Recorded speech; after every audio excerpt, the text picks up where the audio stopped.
Hi everyone, in this video we are going to discuss resonance. So resonance is something that's semi-complicated, so let's make sure we get a nice solid definition before we get started. So a molecule or a compound exhibits resonance when it has two or more. Okay, so it does not have to be just two, but two or more correct, and we could even use the word accurate here, Lewis structures. Maybe even equivalent Lewis structures would be a good way to say that.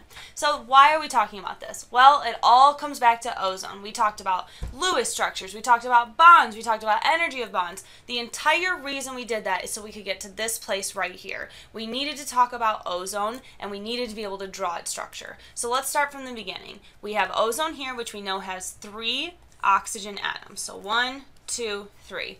We know that oxygen is in group 6 from the periodic table, so we can just draw in 6 valence electrons. So 1, 2, 3, 4, 5, and 6. And then again here, 1, 2, 3, 4, 5, and 6. And again here, 1, 2, 3, 4, 5, and 6. Now I drew it this way specifically to kind of lead us for this discussion, but in general, remember, you always start 2 at the top and then just circle around like this, okay? All right, so what we need to do now first is look at our unpaired electrons. So our unpaired electrons on our oxygens are the ones that are sitting by themselves and they are not in a lone pair. So the first thing we try to do is just connect the dots. So we're going to connect that one and we're going to connect this one. Now what we see is that our only unpaired electrons are on our external oxygen atoms. So what we could do would be to draw a line like this. But here's the thing, if you ever do that and you come up with some ring-like structure like this, you should know immediately that you're on the wrong track. That is bad. We do not want to do that. So I'm just going to erase that because I don't want you to even think that's a viable option. So what we really do is we actually could split this lone pair up. Remember, it's the central atom, so we can split the lone pair on a central atom, and we could draw these structures here. So we could go from this one to this one and that one to that one. So let's redraw this structure.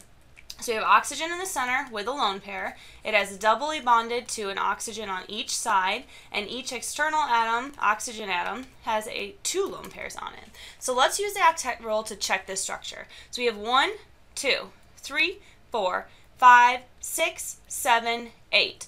Beautiful. Same thing over here. We have the 1, 2, 3, 4, 5, 6, 7, 8. They're the same type of structure. Wonderful. So those work. So now let's check the one in the center. So we have 1, 2, 3, 4, 5, 6, 7, 8, 9, 10. Immediately, big X through the structure. This is not a possibility. So it turns out the correct structure for ozone is actually that it has a double bond on one side and a single bond on the other side. Okay, so it actually looks like this. So you can check this structure by counting electrons. So we have 1, 2, 3, 4, 5, 6, 7, 8. It's good here. We have 1, 2, 3, 4, 5, 6, 7, 8. We're good in the center. And then 1, 2, 3, 4, 5, 6, 7, 8. We're also good on the right side. So this is technically a correct structure. But here is my question to you. How do you know that it's always a double bond on the left side? Is it possible to redraw this with a single bond here and then a double bond on this side? Are they equivalent structures? What do you think? So here's my question. Which structure is correct?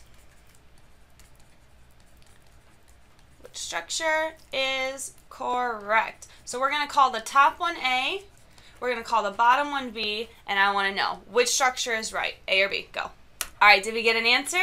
This one was tricky. I apologize. I'm sorry about that, but we had to get this misconception out of the way. The correct answer is both. A and B are both correct answers. And so this is a classic example. Ozone is a classic example of a molecule that exhibits resonance. And so what we can do is draw out both structures, okay?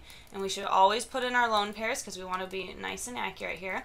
But what we have is a double-headed arrow that is connecting the 2 structures. So this arrow right here, that is considered a resonance arrow. It is not that. That means something entirely different. It is not this. This means something entirely different. This is a resonance arrow. That is the only type of arrow that you can possibly use when you talk about resonance. So I want to get rid of all these other ones so you don't possibly think that that's correct. That is the only way you do it. And so that arrow is telling us us that these structures are both correct and they are equivalent. There's no way for us to say that the double bond is always on the left and the single bond is always on the right. That's not possible to say, because sometimes it might be, you might encounter ozone in space where the single bond's on the left and the double bond's on the right. They are both correct answers. So here is my next question. How many correct structures can be drawn for ozone? Go.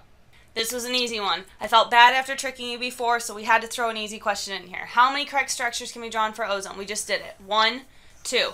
2 correct structures drawn for ozone. Ozone exhibits resonance. Now, next question.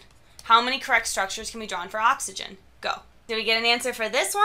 Hopefully we did, but just in case we didn't, what you would have had to do is draw out your 2 oxygen atoms. Know that they're in group 6, so go 1, 2, 3, 4, 5, and 6. Again here, 1, 2, 3, 4, 5, and 6. Connect your dots. Boom and boom. Always redraw because that's hideous. We don't like that. Oxygen has 1 double bond. There's only one way to do it. There's only one structure. Oxygen does not exhibit resonance. Have a great day. Take care of yourself. Drink water.